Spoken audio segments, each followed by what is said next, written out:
कांटा लगा गर्ल के नाम से मशहूर शेफाली जरीवाला का अचानक चले जाना हर किसी को हैरान कर गया। महज 42 साल की उम्र में दुनिया को अलविदा कहने वाली इस अभिनेत्री की मौत ने न सिर्फ उनके परिवार बल्कि उनके प्रशंसकों को भी गहरे सदमे में डाल दिया है।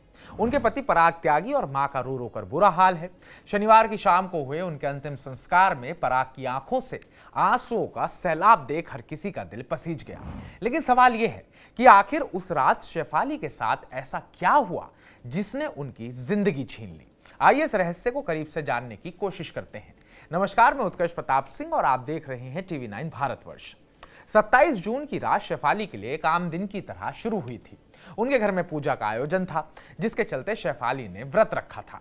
लेकिन इस खास दिन पर भी उन्होंने अपनी रूटीन एंटी एजिंग दवा का इंजेक्शन लिया। जानकारी के मुताबिक शेफाली पिछले 7-8 सालों से डॉक्टर की सलाह पर यह दवा ले रही थी। हर महीने नियमित रूप से वो ट्रीटमेंट लेती थी। लेकिन उस रात कुछ ऐसा हुआ जिसने सब कुछ बदल कर रख दिया।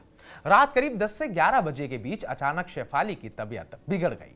उनके शरीर में कंपकपी शुरू हुई और वो अचानक बेहोश होकर गिर पड़ी।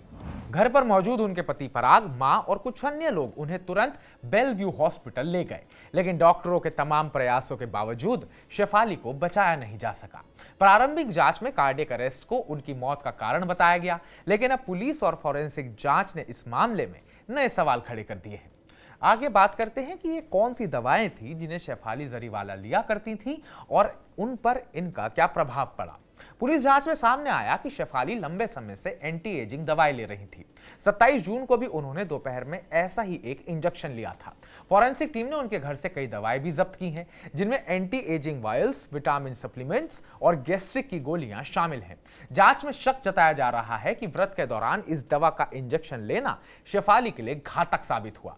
क्या यह दावा ही उनकी मौत की वजह बनी? ये सवाल अभी भी जांच के दायरे में है। पुलिस ने अब तक 8 लोगों के बयान दर्ज किए हैं जिनमें शेफाली का परिवार, उनकी मेड और हॉस्पिटल के डॉक्टर शामिल हैं। फॉरेंसिक टीम पोस्टमार्टम रिपोर्ट और जब्त दवाओं की जांच कर रही है ताकि यह पता लगाया जा सके कि उस रात शेफाली के शरीर में क्या क्या गलत हुआ। शेफाली और उनके पति पराग त्यागी की जोड़ी को काफी लोग पसंद करते थे। पुलिस जांच में उनकी शादीशुदा जिंदगी में किसी तरह के विवाद या झगड़े की कोई सबूत नहीं मिले हैं। पराग और शेफाली का रिश्ता बेहद मजबूत था और उनकी मां भी उनके साथ खुशहाल जिंदगी जी रही थी। अंतिम संस्कार के दौरान पराग का रो रोकर बुरा हाल देख हर किसी की आंखें नम हो गई। मुंबई पुलिस और फॉरेंसिक टीम इस मामले की गहराई से जांच कर रही है।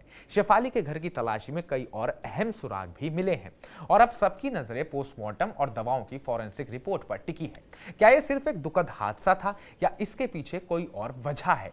क्या एंटी एजिंग दवाएं वाकई इतनी खतरनाक हो सकती हैं? इन सवालों के जवाब जल्द ही सामने आ सकते हैं। शेफाली जरीवाला ने अपने गाने कांटा लगा से लाखों दिलों में जगह बनाई थी।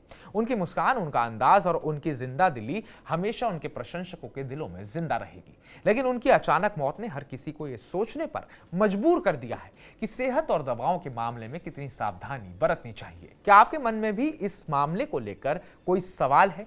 क्या शेफाली की मौत के पीछे सिर्फ दवा जिम्मेदार थी या कुछ और बात सामने आएगी? इस रहस्य का पर्दा उठने का इंतजार अब हर कोई कर रहा है। तो हमारी इस रिपोर्ट पर आपका क्या कहना है? कमेंट बॉक्स में कमेंट कर हमें जरूर बताइएगा। और ये दवाएं किस हद तक लेना सही होता है या गलत, इस पर भी अपने विचार रखिएगा। बाकी ताजा अपडेट्स पाने के लिए टीवी 9 भारतवर्ष को सब्सक्राइब कीजिएगा।